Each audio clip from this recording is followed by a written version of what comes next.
Claro, vamos a empezar sin proyectar todavía.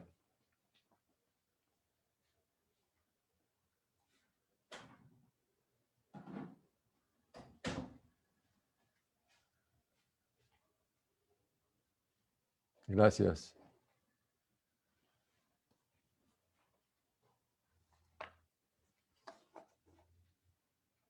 Mm.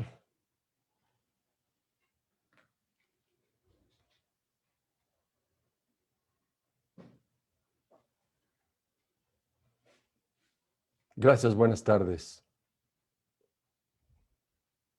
Gracias por la oportunidad de estar ahora con ustedes y poder platicar unos minutos de este tema que es fascinante, considero fascinante y se está volviendo como un tema nuclear para la gestión del bienestar y también para poder utilizarlo como una herramienta en el mundo de la creatividad y la productividad.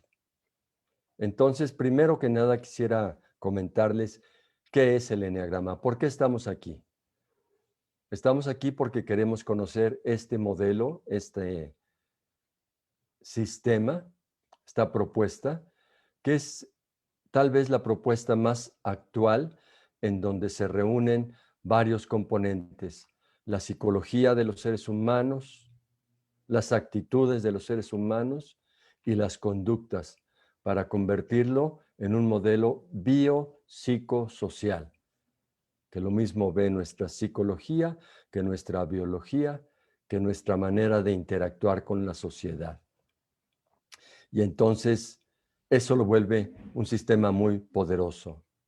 Ahora tomando crédito en todos los ámbitos, porque sí, finalmente los psicólogos encuentran una herramienta más completa para describir a los seres humanos. También podríamos decir que los sociólogos ahora pueden explicar muchos de los fenómenos de la sociedad que hemos visto a través de la historia, y los biólogos alcanzan a hacer esta comparación o esta igualación entre lo que era el temperamento, lo que es el temperamento, y estas formas de ser en el eneagrama. Entonces, ¿por qué estamos aquí? Porque queremos aprender del eneagrama, saber del eneagrama y conocerlo como herramienta de transformación para personas o sistemas o empresas o instituciones, porque realmente es un modelo de la conducta, de los procesos, es un modelo de procesos que es muy didáctico. Ahora, quisiera, después de decir qué es el eneagrama como herramienta vital y crucial y contemporánea, quisiera hablarles un poco de mí. ¿Por qué yo puedo o quiero hablarles del eneagrama? Porque tuve la oportunidad de ser discípulo directo del maestro que abre esta información al mundo, que es el doctor Claudio Naranjo, recién fallecido apenas el año pasado. Este es un maestro extraordinario, fue postulado en alguna ocasión para premio Nobel por su aportación a la ciencia, a la psicología, a la sociología y a muchas ramas, siendo realmente un extraordinario pensador contemporáneo. Y así tuve la oportunidad de convivir y ser su discípulo y su colaborador en diferentes países. México, tuve la oportunidad de estar en Brasil, en Italia, en Inglaterra, en Estados Unidos, en España, acompañándolo y apoyándolo en esta enseñanza o divulgación de lo que es el eneagrama. Tuve también la oportunidad de ser, vamos a decir, cercano a él, y podría yo considerarme su amigo, porque tuvimos muchas oportunidades de convivir en donde él me siguió aportando su conocimiento y su sabiduría. Ahora, eso considero que me da la posibilidad de platicar del eneagrama, aparte de haberlo estado enseñando por 30 o 35 años que tengo desde que estoy con el maestro Claudio Naranjo. Lo he estado enseñando lo mismo a personas, a grupos de interés, que también a empresas e instituciones, negocios. He tenido la oportunidad de acercar esta información a eh, empresas tan importantes como algunos de los sectores de Coca-Cola. También he podido platicar de esta información con una de las instituciones paraestatales, con mismo CFE, que estuvieron interesados en este sistema para poder negociar adecuadamente con sus interlocutores, y a muchas empresas menores y mayores que han utilizado este sistema para, por ejemplo, el reclutamiento o la gestión de sus líderes o de sus contingentes, de la gente que ya está colaborando con ellos, porque es mucho más fácil poder interactuar con la otra persona una vez que uno entiende esa nueva o diferente forma de ser de esta otra persona, porque todos por naturaleza creemos que los otros son bastante parecidos a nosotros y resulta que no. ¿Por qué? Porque básicamente podemos, y entramos en profundidad, entramos al tema, los invito a que entremos en esta reflexión. Básicamente podríamos dividir a la humanidad en tres vertientes o en tres modelos o en tres formas de ser. Claro que hay muchas más porque es la combinación de todo esto y es el factorial de 3 que se vuelve 9 y a su vez 27 y en fin, hay muchas maneras, pero hay tres fundamentales. Y aquí la primera pregunta para ti, importante. Solo existimos tres tipos de personas y quiero pedirte que te identifiques con uno de estos tres tipos. Solo hay algunos que se llaman propositivos o expansivos. Es una naturaleza de expandirse y expandirse y expandirse porque quieren abarcar no todo, pero solamente lo que ya está junto a lo que tienen, y eso hace que vayan creciendo paulatinamente y sin parar. Hay otras personalidades que podríamos llamar normativos, que estos se orientan a la norma, al deber ser, a lo que debería ser, a cómo debería yo ser, cómo deberías tú de ser, cómo deberíamos todos de ser. Y aunque todos tenemos todas estas vertientes, hay una que es primordial y desde ahí nos asomamos al mundo. Hay otro, el tercer grupo, que podríamos llamar los reflexivos. ¿Y cómo son los reflexivos? Son personas que podríamos decir que el mundo va más por dentro que por fuera. Aunque están conviviendo con nosotros, hay un gran proceso interno en donde ellos se ubican a sí mismas, a sí mismos, más adentro que afuera. Y ahí podemos tener las tres vertientes de las personalidades del eneagrama, que te voy a pedir que te identifiques con una de estas. Te digo con certeza que todos tenemos las tres, porque nacemos con ellas. Pero de alguna manera, históricamente, alguna de estas se empieza a volver preferencial y estadísticamente visitamos más esta manera de ser, algunos expansivos, otros normativos y otros internos o reflexivos, que va a determinar la manera en que vemos el mundo. Y entonces podríamos ver que un expansivo o expansiva quiere hablar con un normativo y el discurso no es el mismo. Entonces, muy útil conocer esta información a profundidad porque nos permite identificar con quién estamos hablando y así poderle hablar en su idioma, como si fueran tres diferentes nacionalidades. Entonces, es importante identificar el estilo en el que estamos operando nosotros regularmente, aunque insisto, todos tenemos los tres, nada más uno está primero, segundo y tercero. El estilo en el que estamos operando para poder nosotros darnos cuenta de eso e identificar el estilo de la contraparte y tener una comunicación más profunda, más vital, más contundente. Y ahí estamos. Entonces los quiero invitar a este paseo, a este viaje a través del eneagrama, para que podamos conocer sus diferentes partes y podamos, de ser posible, los invito a estar constantemente preguntándonos cuál de estos soy yo, expansivo, normativo o reflexivo, o cuál de estos eneatipos o personalidades soy yo. Y ahora, Caro, te pido por favor si pudiéramos mostrar la primera imagen. Y ahí lo que les digo es el eneagrama. Viene de Enea 9 y grafos dibujo.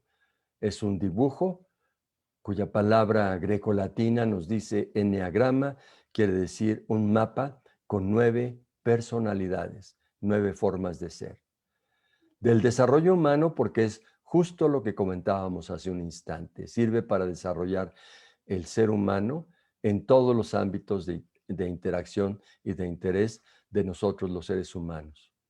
Descubriendo tu personaje psicobiológico, porque es una invitación, como los he invitado, a que durante todo el proceso de esta convivencia estén constantemente preguntándose cuál de estos soy yo.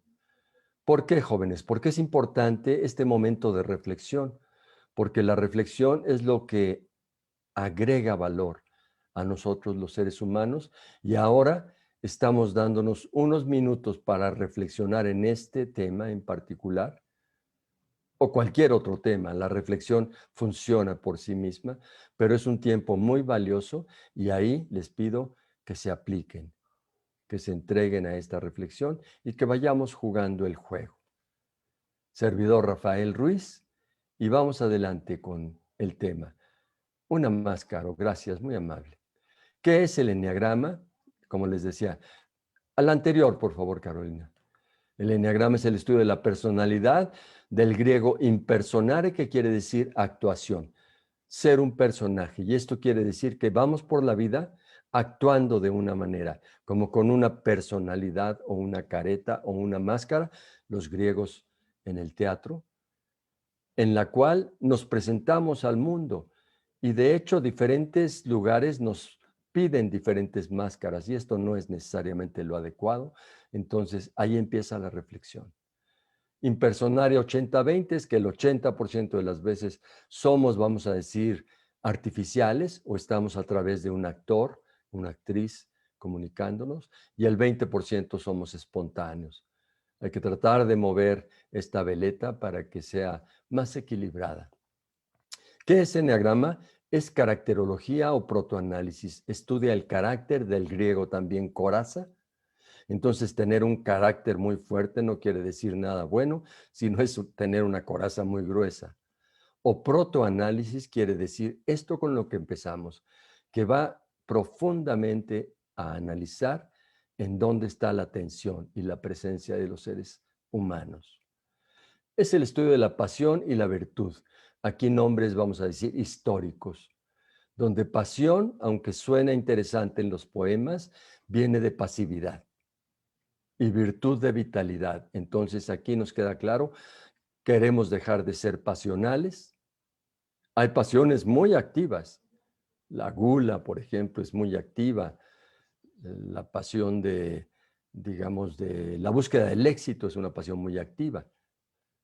Entonces ahí queremos no ser pasionales, no buscar eso compulsivamente, sino tener la virtud, la parte virtuosa, vitalidad, vida luminosa de la personalidad, la cual podemos encontrar como a través de la voluntad.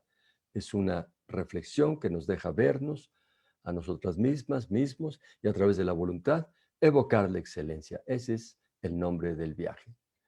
Metáfora de posada, pasión y virtud. Esa guerra santa en donde hay que golpear a la posada que tiene 7 picos que representan, como todos ya sabemos, los 7 pecados capitales. Y por eso es esta guerra contra la pasión, en donde si podemos romper la coraza, se cobran los frutos de la virtud. Y esa es esta metáfora que vivimos algunos en estas fiestas de fin de año.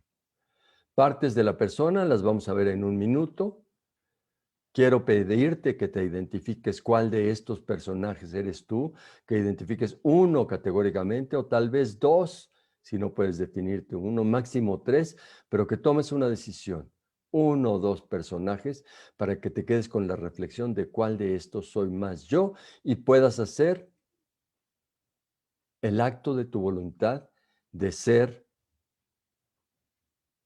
una forma de ser actuada solo cuando tú lo decidas. Y ser veraz, auténtico, transparente, cuando así te convenga. Utilizar a través de la voluntad estas dos maneras de ser, estos talentos de los seres humanos, pero que ninguna de las dos te haga prisionero, que sea tu voluntad lo que decide. Personaje, ¿cuál eres tú? Vamos a tener algunas verificaciones y les dejo unas tareas. Las tareas básicamente ya sembradas, expansivos, normativos o reflexivos, y también la identificación del personaje. Una más, por favor. Aquí, justo el reto. Aquí vemos que hay 3 tipos de personas, como les mencionaba, y vemos como 8, 7, 3 son los expansivos.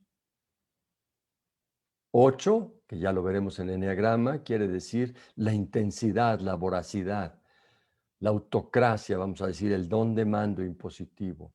7 son estos que son alegres y son graciosos, pero también son gente que va tomando el espacio, se apodera del todo. Y 3, que es la orientación al éxito, lo voy a describir claramente en el próximo gráfico, es esos buscadores, buscadoras de éxito que a través de esto, que se expanden y no encuentran ya limitaciones para poder autocontenerse en esa supuesta carrera al triunfo. Hay otros que hablamos los reclusivos, 954, en el caso del 9 el eneagrama, son estas personas conciliadoras, buenas, mediadoras, o tal vez son estas personas 4, poéticas, algo distantes, muy preocupadas de sí mismas, de sí mismos. O tal vez estas personas 5, que se involucran demasiado con la información de diferentes temas. Diferentes 5 tienen diferentes temas como pasión, algunos la ciencia, otros la música, la pintura, en fin, son temas en donde ellos profundizan tanto que se pierden un poco de la convivencia de la vida cotidiana. Y he ahí 3 reclusivos. ¿Cuál de estos eres tú? Y termino con los controladores, diciéndote que hay 3 tipos de controladores. Lo vital es que son controladores, pero vamos a decir, el detalle es que hay controladores que son perfeccionistas y quieren que todo esté perfecto, ordenan mucho por colores, por estaturas, enderezan cuadros en casas que no son de ellos, y hay como una necesidad de que las cosas estén correctas, no toleran una alfombra cuya punta está doblada, en fin, hay esta necesidad de estar constantemente perfeccionando el mundo periférico a sí mismas, mismos, y también a los que les rodean, sean familia o colaboradores. Hay otros controladores que son estos que son generosos, que te ayudan, pero al ayudarte se apoderan de ti de alguna manera.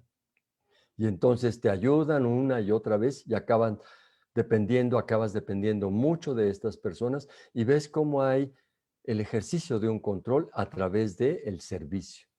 Te controlan a través del servicio que te dan. Y otros controladores que están orientados a las normas, que son muy claros en lo que deben de hacer, en lo que otros deben de hacer, en cómo el mundo debería de ser, y estos son los controladores orientados a la regla, como doy ejemplos subsecuentemente, pero en este momento el reto es esto. Ya que te identifiques cómo ser, ya que eres expansivo o invasor, es otra manera de llamarlo, cómo ser menos invasor. Si eres reclusivo o distante, cómo ser menos distante, cómo acercarme más a la gente. Y si eres controlador por naturaleza, cómo ser más flexible, más tolerante, más volverte, digamos, un alguien que da consejos y no da regaños o instrucciones. Y ahí está un primer reto. Si tienen dudas o comentarios, por favor, váyanse manifestando a través de las redes sociales para que podamos ir atendiendo sus inquietudes a través de esta breve convivencia. Una más, por favor. Ahora entonces, y si juntamos esos mapas, nos podemos dar cuenta que hay 9 formas de ser. 9 modalidades, 9, digamos, personalidades o personajes. Yo llego a decir que son como nacionalidades, porque en muchas ocasiones somos muy diferentes de otros y parece que el otro viene de otra galaxia o por lo menos de otro planeta o por lo menos de otro país. Entonces, ¿cuál es el reto en Eneagrama? Aprender a darse cuenta cuál es el tipo de nacionalidad o país o discurso que tengo y cuál es el discurso de mis interlocutores para que sea la casa, la familia, el negocio, la sociedad misma, pueda yo estar hablándole a la persona más por donde me recibe la información que por de donde yo la emito, porque todos pensamos que todos los demás deben hablar el idioma que nosotros hablamos. Y ahí los describo. Está el uno, que es el perfeccionista. ¿Cómo son los perfeccionistas? Son personas que dan regaños, que censuran a menudo y que nos van indicando lo que es correcto y lo que es incorrecto. Como insisto, hay demasiado orden en algunas cosas, sus escritorios, sus sitios cercanos, y hay una compulsión por la limpieza y la ética. Y ahí están los unos. Ejemplos, digamos, históricos de unos, me gustaría mencionar a Lincoln, por ejemplo, una figura histórica de un uno muy visible. Ahora diríamos, quiero decir, orientados a la perfección. Ahora un 2, ¿cómo son los 12? Son personas que son muy serviciales, muy amables y eso es una cualidad y se agradece siempre, pero que a través del servicio se apoderan un poco de la vida de los otros y entonces uno acaba debiendo demasiado a esa persona que nos ayuda tanto, sea familiar, sea un colaborador, colaboradora, sea alguien que nos encontramos en la vida. Y ahí está el tipo 2. Un ejemplo de una persona 2 podríamos pensar en Lady Di, que era una persona servicial y amante y muy sensible a la fragilidad del mundo, pero por otro lado pudo ejercer suficiente control e imposición, aquí también está la norma, de su forma de ser, imponiéndoselo, casi imponiéndoselo a una realeza. Y ahí están los 12. Una persona 2, como les digo, podría ser Lady Di, una buena persona 2. Ahora 3, ¿cómo son los 13? Orientados al éxito, sin duda. Hay un culto por la imagen, la buena presentación, el ser siempre muy profesionales, eficientes y eficaces. Y ahí vemos una eficiencia y una buena presentación que se gana al mundo, pero por otro lado, podríamos ver que también quedan presos de la imagen que han ofrecido y no pueden dejar de ser eso que proyectaron. Y ahí está el 3. Y una figura 3 que podríamos pensar histórica podría ser John F. Kennedy, por ejemplo. Ahí hay uno bastante visible.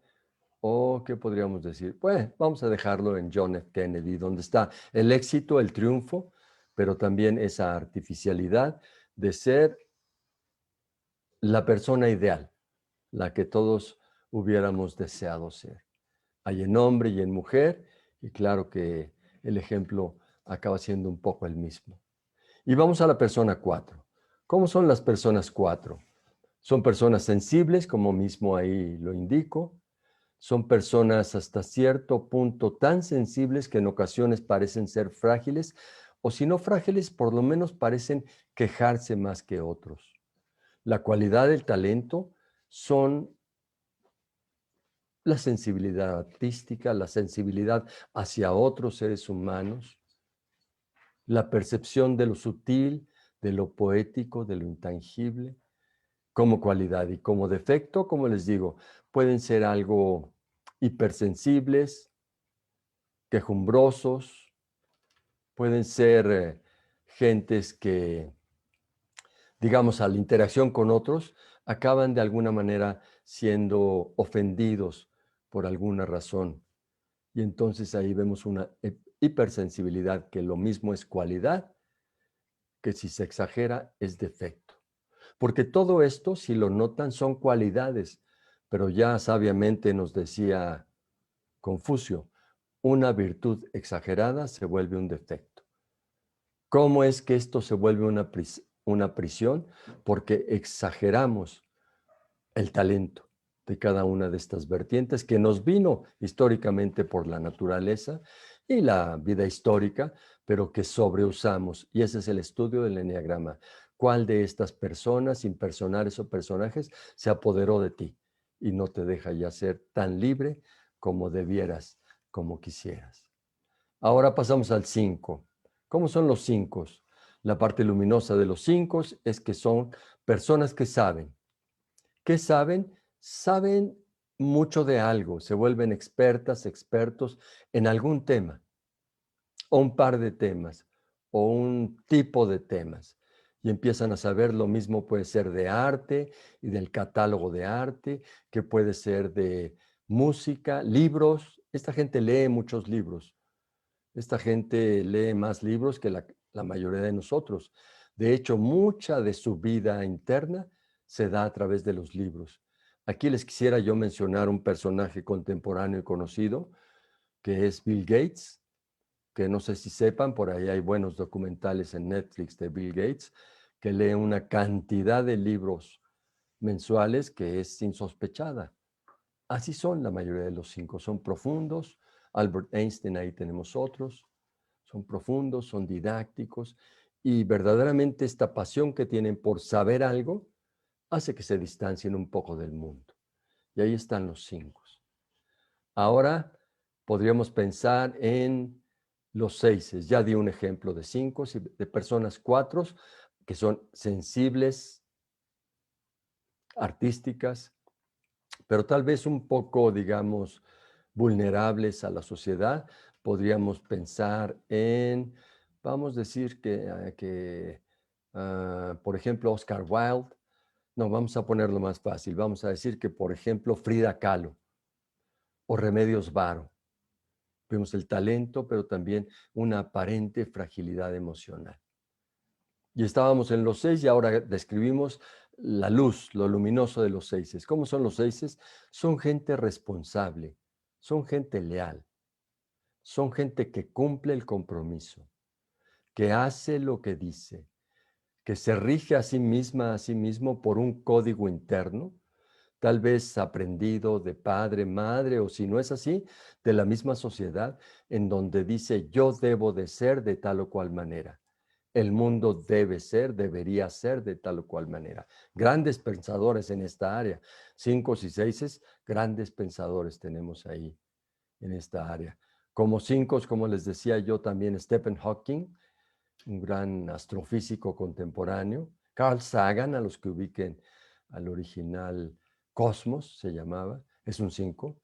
O un 6, podríamos pensar lo mismo en Freud, que en Marx, que mentes Kant, mentes brillantes, mentes profundas, agudas, pero que desafortunadamente, y en el caso de los 6 es como en todos, por sobreuso, por usar este talento demasiado, empiezan a perder la flexibilidad del contexto. Y ahí están los 6. Y ahora diríamos los 7. Luz y sombra. Un poco la luz de los 7 es que son entusiastas, optimistas, alegres, propositivos. Se les ocurren cosas, en ocasiones cuando jóvenes ponían apodos o hacían buenos chistes, casi que de la nada. Van haciendo chistes de lo que va sucediendo. Lo mismo los cuentan, pero más sorprendente aún, los hacen. Conforme va pasando la vida, los hacen. Muy, muy, muy talentosos, divertidos. Aquí tendríamos personas que son también, como parte luminosa, podríamos decir, buscadores. Estos quieren saber qué hay más allá. Y entonces tenemos grandes investigadores como podría ser Leonardo da Vinci, que quiso saber qué había más allá, como también podríamos pensar en Marco Polo, que también quiso saber qué había más allá, o podría ser Cristóbal Colón. Es esta búsqueda de una aventura que nos permite descubrir la otredad, lo otro. Personas muy alegres y simpáticas, y ahí podemos ver que la luz es esta parte. La sombra es, la parte quiero decir perfectible, es que son de alguna manera un poco infantes, un poco demasiado juveniles. Entonces podría en algunos haber la necesidad de ser más adulta, más adulto. En una disfunción psicológica se le conoce como el síndrome de Peter Pan a los 7. ¿Por qué? Porque es persona que madura no necesariamente a la par de lo que madura su historia o su cuerpo. Entonces parecen ser eternamente juveniles, siempre agradables y chistosos, pero pues en momentos de la vida no es tan bueno ser tan optimista o positivo. Y ahí es donde es perfectible el 7 como todos nosotros. ¿Cómo? A través de la reflexión, que es lo que estamos haciendo ahora, la autoobservación, que es la invitación que constantemente les hago, y después de eso, la decisión. Que una vez que te has visto a ti misma, a ti mismo, decidas cómo tú voluntariamente quieres ser en este momento presente y que no vengas siendo la misma o el mismo que has sido históricamente, perdiendo la libertad de poder ser como, como mejor convenga, no como lo pide tu disfraz, tu personalidad o tu forma de ser habitual, que ya no tiene la versatilidad que la vida requiere. Y ahí están los 7. Personas 7 ya mencioné bastantes.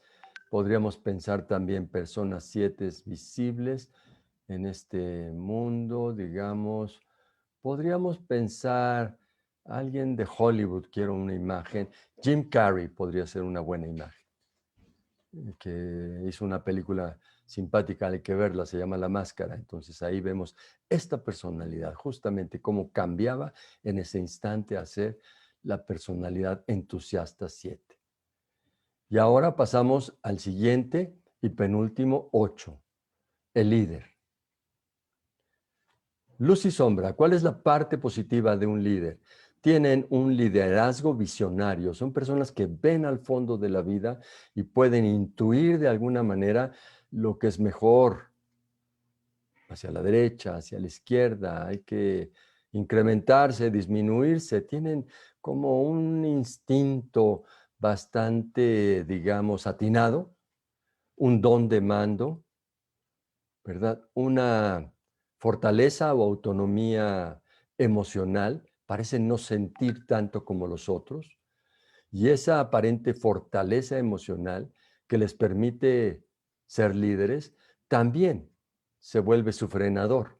¿Por qué? Porque esa rigidez ya no les permite ser sensibles a los otros, a las necesidades de otros o de otras, y en ese momento perder la facultad de poder calibrar adecuadamente a los que te rodean, sea tu pareja, tu familia, tus colaboradores, tus empleados, en fin, los interlocutores que encontramos en la vida, ser demasiado duro y que puedan entonces censurarte o juzgarte de que hay un buen líder ahí, pero la persona es en exceso dura y contundente, y eso hasta cierto punto lastima. Y ahí está luz y sombra de un 8.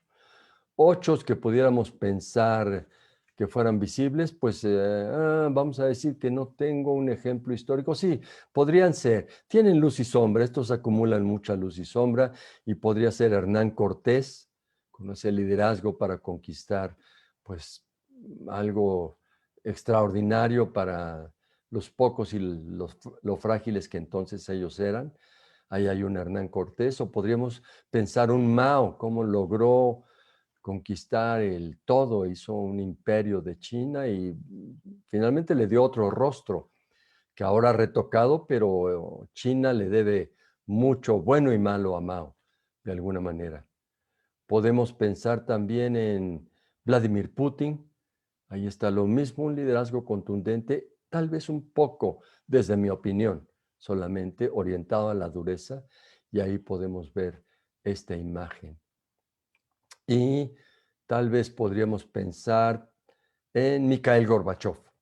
He ahí un también líder que inventó Glasnost, que si se recuerdan, glasnost es de vidrio, quiere decir transparencia, y toda esta corriente de transparencia y de, digamos, combate a la corrupción.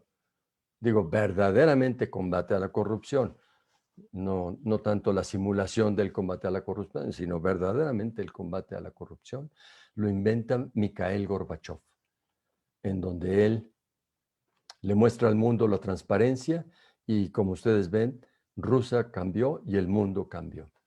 Y ahí están los 8 que podríamos mencionar. Y por último, los 9, y te vas ubicando 1, 2, 3, cuál de estos eres más. Si tienes alguna duda, por favor, comunícate a través del chat y ahí te podría decir los 9. Luz y sombra, la parte luminosa o la parte magnífica de los 9 y la parte perfectible. La parte buena o luminosa es que son buenas personas. No se enojan nunca o casi nunca. Son personas mediadoras entre conflictos. Siempre ven tu punto de vista, te entienden, te reciben, te escuchan. Son magníficos escuchadores. Son personas que de alguna manera te reciben, te escuchan, te contienen, aunque ellos parecen no necesitar que se les escuche porque siempre están muy serenos, cosa que es cualidad, y ahí justamente está la prisión. La prisión es que son demasiado quietos, demasiado estables, demasiado buenitos, decía Claudio, buenas personas. Y en un momento dado no pueden reclamar tan fácilmente sus derechos, decir que no o poner límites, porque les parece que eso lastimaría a la otra persona. Entonces vemos personas que son súper conscientes de los que les rodean y de alguna manera esto es bueno en la parte buena, pero que también acaban siendo presa de aquellos que les rodean porque no pueden decir que no, poner límites, fronteras o discrepar o discutir fácilmente con otras personas. Y ahí estamos en las personalidades. Y ahí lo mismo podríamos ver al Papa anterior, ¿verdad? Que era un mediador. El Papa actual es un leal. Si vemos ahí es más la norma que la mediación. El Papa anterior, si lo ubican en una imagen pública, era un pacificador. También un gran pacificador, siempre lo vendo mucho y muy bien, es Winston Churchill. ¿Y por qué un gran pacificador?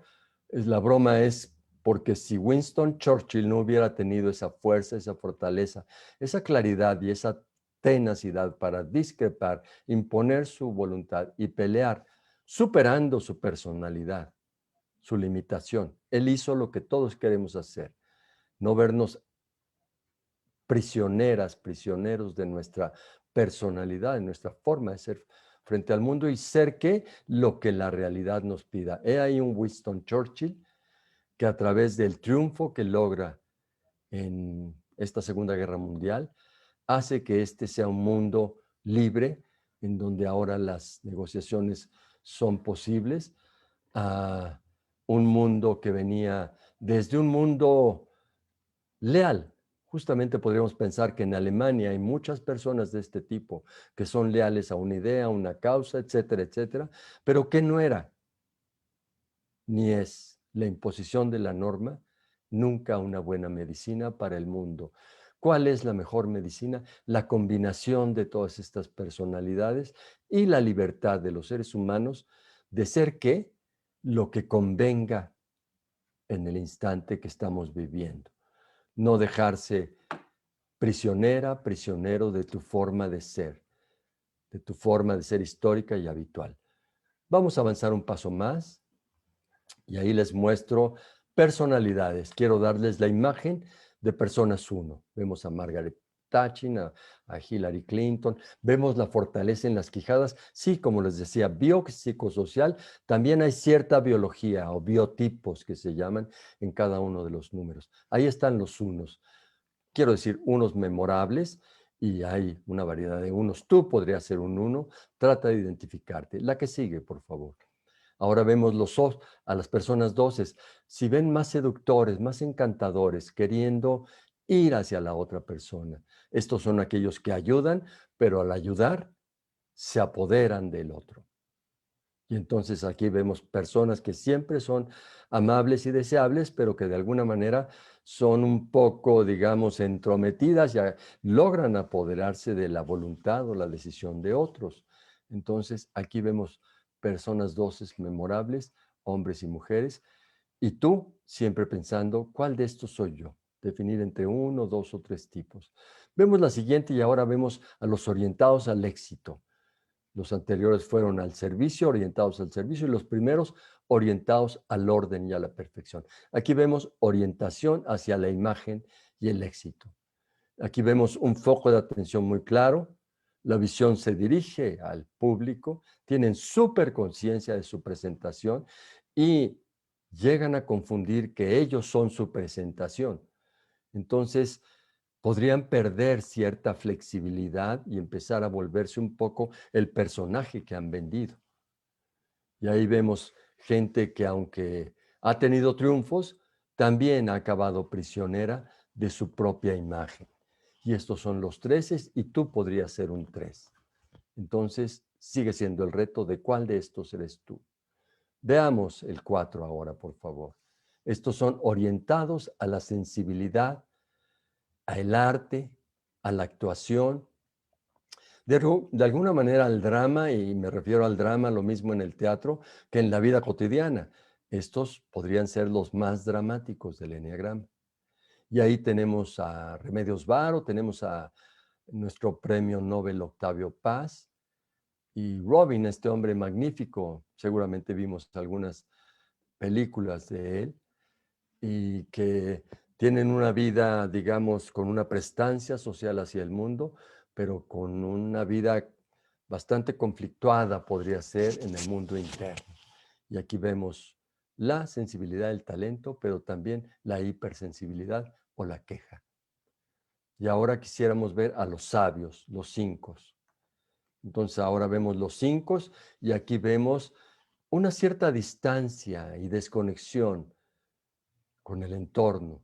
Están más hablando consigo mismas, consigo mismos, que con nosotros. Y aquí vemos a Madame Curie, por ejemplo, que descubre, como recuerdan, los rayos X y de eso muere la mujer. Vemos a Bill Gates, que ya saben el potencial y el talento y bueno, de alguna manera que a través del conocimiento se ha apoderado de la mitad del mundo, podríamos decir. Steve Jobs pertenece al 4, al talento, y él se apoderó de la otra mitad del mundo, pero lo hizo de forma muy diferente, a través de la presentación estética y ser intuitivo, a diferencia de Microsoft, que son sistemas mucho más mentales, mucho más cuadriculados, mucho más, digamos, debido al dogma del pensamiento. O un Albert Einstein que nos explicó nada más y nada menos que la maravilla de que el universo no está hecho de materia, sino de la acumulación de tiempo y espacio. Estos siempre son conceptuales, son gente profunda, y ahí vemos su cualidad en la sabiduría, pero su defecto, que no están suficientemente cercanos a las personas. Para mí, y es solo una opinión personal, Bill Gates ha hecho un esfuerzo por acercarse a las personas, y ahí podemos ver algunas cosas en ese Netflix que les recomiendo. Vamos al 6, por favor, ahora. Aquí los orientados al deber ser. Yo debería, tú deberías, el mundo debería. Es algo que Freud le puso un nombre, digamos, demasiado limitante, pero decía que era la personalidad prusiana. O sea, están orientados al deber ser. Entonces hay algo soldadesco en ellos. Cumplen con su deber, cumplen con sus obligaciones, están muy conscientes de lo que ofrecieron, de lo que se les pide, de lo que inclusive deben de hacer aunque no se les pida. Hay una orientación excesiva hacia hacer cumplir el deber, cueste lo que cueste. Y aquí están los 6 y otros 6 memorables, como les digo, es Freud, por ejemplo, es Marx, es Kant, que son pensadores extraordinarios que han aportado al mundo. Y aquí están los 6 y ahora veamos a los entusiastas, a los golosos. Y aquí vemos una sonrisa, curiosamente siempre alegre, Esto, insisto, que es el síndrome de Peter Pan. Están muy contentos y muchas ocasiones ya no saben por qué o de qué.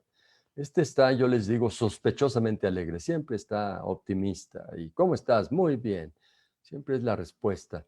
Son en el eneagrama los que más mueven sus manos. Para hablar mueven mucho las manos. Tienen una facilidad verbal, entonces hablan fuerte y rápido, hablan bastante bien. Y son buenos para hacer chistes o para presentar estrategias o para jugar juegos y en ocasiones hacer trampa. Bueno, un poquito. Ellos dicen que es un poquito. Y entonces ahí está una personalidad que en la parte luminosa está la alegría y el optimismo, pero en la parte perfectible está el infantilismo. Siempre se mantiene algo de infante, algo que no acaba de madurar en la persona. No todos somos todo lo que estoy describiendo. Algunas cosas son más que otras y algunas personas son o somos más que otras. Y ahí tenemos la alegría. Y ahora vamos al liderazgo. Vamos al uso del poder y vemos ahí a Vladimir Putin, por ejemplo. Vemos ahí a María Félix o este actor cuyo nombre se me acaba de escapar y ustedes seguro se van a acordar. Ahorita lo recuerdo. Pero son personalidades fuertes, personalidades categóricas, personalidades que se imponen al mundo, le imponen su voluntad al mundo. Y entonces ahí vemos personajes que como cualidad tienen el liderazgo, la visión al fondo de las cosas, esta manera de ser intensos. Aquí lo que caracteriza es la intensidad. La intensidad está muy presente. Y ahora el área perfectible o el defecto a perfeccionar es que tal vez esa sobreintensidad que acaba siéndolos demasiado fuertes en su presentación externa y poco sensibles en su ser interno. Entonces, si tú fueras uno de estos, hay muchos en México, hay muchos en todos los países de muchos. De repente hay más que unos que de otros, te lo muestro en un minuto, pero te podría decir que la mezcla es más o menos homogénea, aunque en México creo que hay bastantes ochos, bastantes sietes sospechosamente alegres, bastantes seises soldadescos e impositivos. Y entonces ahí vemos el 8. El imperio más grande del mundo, si lo recordamos, fue Gengis Khan. Y ese sujeto que empezó a gobernar el mundo a los 13 años es justamente un 8. Entonces estos llegan a tener grandes alcances en este ejercicio del poder, pero como les digo, esta cualidad se vuelve limitante. ¿Por qué? Por lo que todos los demás, por sobreuso. Y ahí está el 8, y ahora vamos a los conciliadores, a los mediadores, a los embajadores, los 9. Avanzamos una más, por favor. Y vemos ahora, vean, estas caras son diferentes. En estas caras lo que nos están proponiendo es el no conflicto, la orientación a la paz, a la mediación, encontrar el punto medio entre las cosas y de esta manera poder reconciliar diferentes puntos de vista.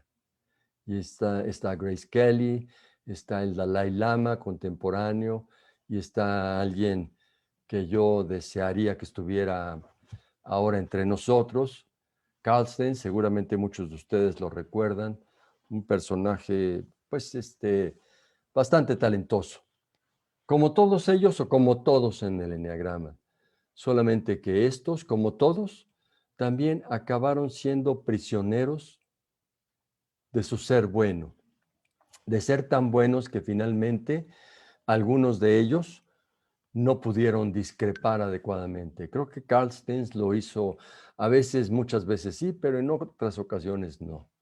El Dalai Lama lo mismo, podríamos saber esta alternativa, vamos a decir, y Grace Kelly de plano no pudo negociar el asunto, ¿no? Y entonces ahí está la personalidad conciliadora, la personalidad ecuménica, y ecuménico quiere decir que le da entrada a todo mundo entiende, a todo mundo escucha.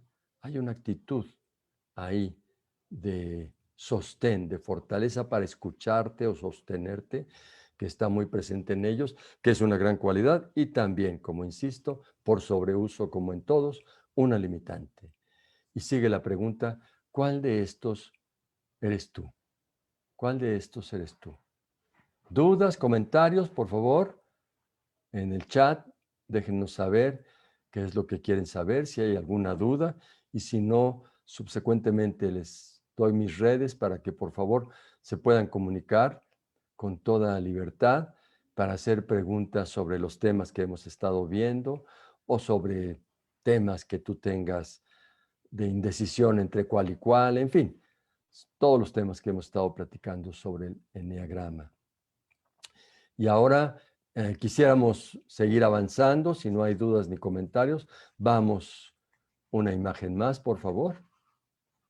Y ahí entonces, ya que nos estamos identificando, quiero ponerle nombre a este asunto y decíamos, ¿cuál de estos eres tú? Ya que viste más el panorama de todos, ¿cuál de estos eres tú? Selecciona por lo menos 2 de estos eneatipos o personalidades o estilos o formas de ser y obsérvate para decir cuál de estos eres más, porque nos dice el eneagrama que es una tradición oral muy antigua, simplemente ahora se ha vuelto un mapa muy útil, porque acopia todos los mapas disponibles que nos presenta inclusive la ciencia, pero este mapa es ancestral, este mapa podría tener algunos cientos de años o tal vez llegue a 1000 años antes de Cristo, que desde ahí viene observándose y puliéndose. Muchas veces vino a través de las tradiciones místicas o el camino sufi o en fin, y ahora se divulga, lo abre justamente al mundo Claudio Naranjo para darnos esta sabiduría del eneagrama para ubicar nuestro eneatipo, nuestra forma de ser y poder de ahí reconocernos y después modificarnos de la manera en que la vida o la realidad nos lo exija. Pero decía una frase eneagrámica, parece que todos somos todos. Eneagrama dice, si ves lo bueno, todos somos todos, porque todos tenemos algo de pacificador, de perfeccionista, de servicial, de triunfador, etc. Pero si ves la parte limitante, la parte perfectible, ahí hay más una o dos personalidades que se marcan más en ti y esas son las que quieres descubrir hasta a través de esta breve plática. ¿Para qué? Para que podamos, como indico, ser libres de esta forma de ser y utilizarla cuando por voluntad lo deseemos, pero que no esté apoderándose de nuestros mejores instantes en la vida, que es lo que en ocasiones pasa. Y entonces, ahí estamos y avanzamos un paso más, por favor, gracias. Y ahora les doy una tarea más. Como vemos, tenemos en porcentaje esto que les estoy pidiendo, identifícate con 2 de ellos. Tal vez si te identificas pues entre el 2 o el 3 o entre el 5 y el 6 o entre etcétera. A veces los que están cercanos, a veces los que son dispares, todo es válido, ¿verdad? No hay una regla fija. Pero sí ver en qué porcentaje lo tienes en tu vida y decidir si lo quieres en ese porcentaje de cualidad y o de defecto al mismo tiempo. Y entonces te digo, la cualidad de los unos, los perfeccionistas, son reformadores. Confucio, Lutero, Calvino, ahí vemos varios reformadores. La parte negativa o perfectible son resentidos y enojones. Si fueras uno de estos, deja la reforma, deja el orden, pero quítate lo sermonizante y lo regañón o regañona. O si eres una persona 2, eres servicial para el mundo, pero no te apoderes a través del servicio de los demás, de tal manera que se te pueda pensar como limitante o manipulador. Me pide favores, pero subsecuentemente me pide cosas para que yo cumpla u obedezca. Entonces, ¿en qué porcentaje? Déjate lo servicial, pero quítate lo posesivo.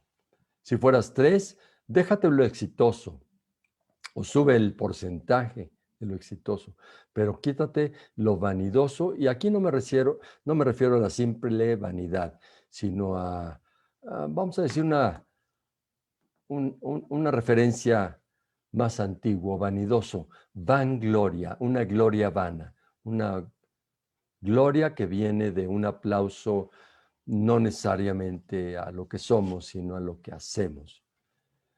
Ahí proporciona tú entre luz y sombra. Si fueras 4, déjalo talentoso, déjalo creativo, déjalo sensible, deja esta manera que tienes de sentir a otros seres humanos, pero quítatelo quejumbroso, quítatelo resentido, quítatelo reclamante. Si fueras 5, deja la sabiduría, pero acércate. Acércate, conserva tu sabiduría, pero acércate a la gente, convive, está en contacto, platica, interésate por las personas, por lo que pasa, y ahí podríamos estar haciendo un buen trabajo. O si tal vez eres 6, la parte positiva es la lealtad, la orientación a las reglas. La parte negativa es escepticismo. En ocasiones dudan demasiado o a veces hasta llegan a dudar de sí mismas, de sí mismos, allá que hay una compulsión por la duda. Entonces ahí esta compulsión por la duda, que siempre es buena, la duda trae conocimiento, en ellos es tan frecuente que puede volverte una persona escéptica. O eres tal vez un 7 y en este caso eres alegre, optimista y entusiasta, pero en la parte oscura podría ser disperso, falta de atención a los detalles, cambiar de temas demasiado. Entonces deja el optimismo, pero enfócate, ahí está la clave. Si fueras un líder, seguramente estará este oficio de mando, esta manera de dar órdenes, instrucciones, esta manera de ser apreciado y querido por los tuyos, porque tienes esta claridad y firmeza, pero quita lo insensible, que es innecesario, te endurece y hace que te pierdas un poco de la vida. O tal vez eres un 9 que tiene como parte luminosa el asunto de ser pacificadora, pacificador, mediador entre dos puntos.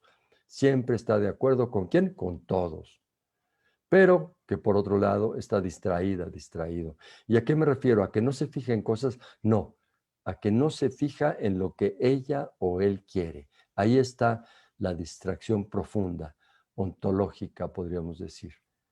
Entonces, aquí la pregunta sigue siendo, ¿cuál de estos eres tú? ¿Y qué tanto tienes de luz o de sombra? Y el trabajo, la tarea, es que dejes la luz, trabajes en tu sombra. Cualquier duda o comentario, déjenmelo saber. Pronto voy a dar un diplomado de este tema, entonces los invito a dejar su correo, por favor, para que en caso de estar interesados, con gusto los pudiéramos invitar a esto que hago un par de veces al año.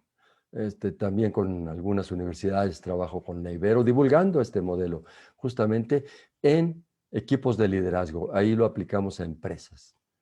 Y entonces ahí estamos observando cuál de estos eres tú. Y ahora pasamos una más, por favor, para dejarte ver que esto, como te digo, no es un disparate, no es una propuesta tan sui generis, es algo bastante estadístico, porque en el mundo básicamente empezamos a ver esta mezcla de personalidades. En un mismo país hay la mezcla de todas las personalidades, pero en ocasiones hay énfasis en uno. Por ejemplo, perfeccionistas. Creo que he visto más perfeccionistas en Inglaterra que en otras partes. Esta personalidad aristócrata, correctness, esta manera de estar correcta, correcto, de lo blanco y lo negro, etcétera, la he visto bastante manifiesta en Inglaterra.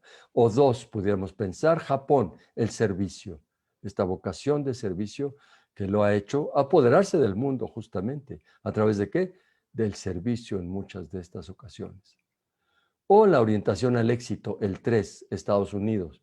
Ahí todo es éxito, aplausos, likes, la bolsa de valores que sube, sube, sube, y el presidente que vende esta imagen que él quiere vender y que vemos que muchos en Estados Unidos tienen esta característica como si fuera una forma de ser del país en sí. O podríamos pensar en 4, la sensibilidad, el arte, y este es Francia.